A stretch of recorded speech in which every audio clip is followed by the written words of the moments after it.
Welkom tot ons bespreking oor die ontwikkelende verwagtinge van aanlyn kliënte in vandag se digitale era. Om hierdie verwagtinge te verstaan, is noodsaaklik vir enige besigheid wat daarop gemik is om aanlyn sukses te behaal.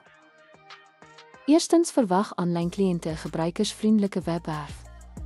Dit moet intuïtief wees, maklik om te navigeer en selfoonvriendelik met vinnige laaitye en duidelike produkkategorieë. Verpersoonliking speel 'n belangrike rol in die verbetering van aanlyn inkopies.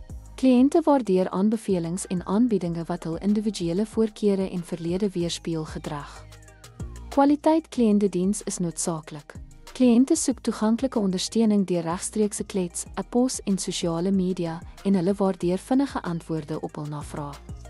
Vinnige en betroubare aflewering is nog 'n belangrike verwagting. Kliënte wil akkurate afleweringstydlyne en buigsame afleweringsopsies hê, insluitend opsies vir versnelde aflewering. Sekuriteit is 'n topprioriteit vir aanlyn kopers.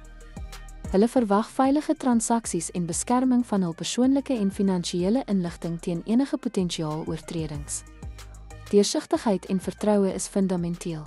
Duidelike inligting oor produkte, pryse, terugkeerbeleide en versendingskoste is van kardinale belang vir die bou van klante vertrou. En boeiende inhoud verbeter die aanlyn inkopie-ervaring aansienlik. Beelde, video's en gebruikersresensies van hoë gehalte help kliënte om ingeligte besluite te neem. Deur op hierdie sleutelareas te fokus, kan besighede aan kliënte se verwagtinge voldoen en tevredenheid verhoog. Dit lei tot verhoogde lojaliteit en sukses in die mededingende digitale mark.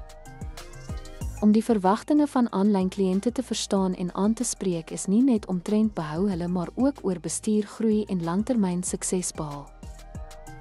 In gevolgtrekking, die verwagtinge van aanlyn kliënte is uiteenlopend en ontwikkel. Besighede moet voortdurend by hierdie verwagtinge aanpas om in die digitale landskap te floreer.